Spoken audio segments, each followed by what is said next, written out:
সবেমাত্র গাছে ফল আসা আরম্ভ করেছে। আর কিছুদিন গেলেই এই জমির চিত্র পুরোটাই বদলে যাবে।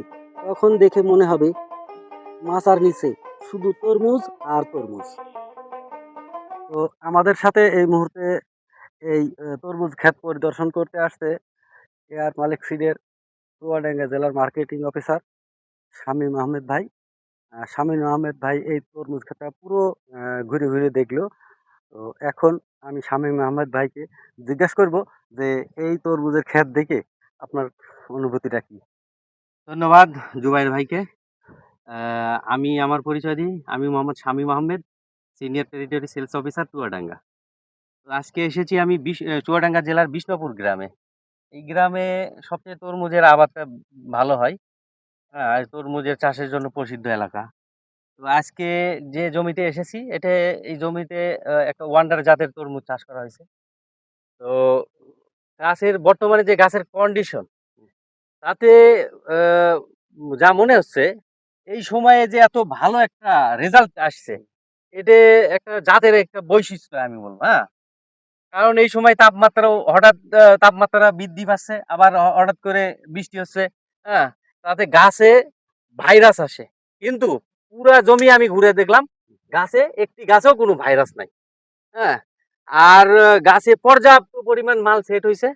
মাল আমি এই যে দেখেন, এই যে একবার সারিবদ্ধভাবে মাল, প্রথম এই এই এই মাথা থেকে ওই মাথা। হ্যাঁ, আর মালের সাইজ খুবই সুন্দর, দেখতে খুবই সুন্দর সাইজ। এখন আর গাছের বয়স আজকে হচ্ছে 35 দিন। 35 দিনে এই অবস্থা। আর টোটাল 60 দিনে এটা ফল হারভেস্ট হবে। আর এরকম ভালো জাতের বীজ আপনার কৃষক ভাইরা যদি চান, তাহলে এই জুবাইর ভাইয়ের সাথে যোগাযোগ করবেন।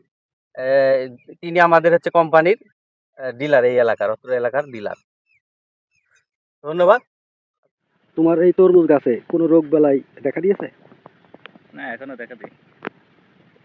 পুরো ক্ষেত তুমি পরিদর্শন করে দেখেছো কোনো রোগ বালাই আছে? না, নেই। কোনো রোগ বালাই নেই, তাই না?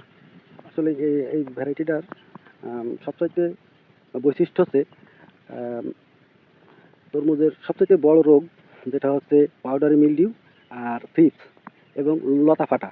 এই তিনটা রোগের ভিতরে আমি একটাও এই জমিতে খুঁজে পাইনি, দেখে ভালো লাগলো।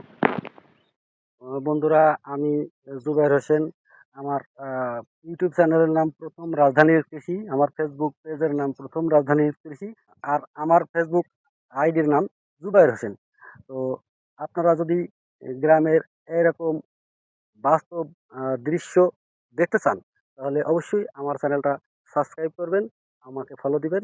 সবাই ভালো থাকবেন। আসসালামু আলাইকুম।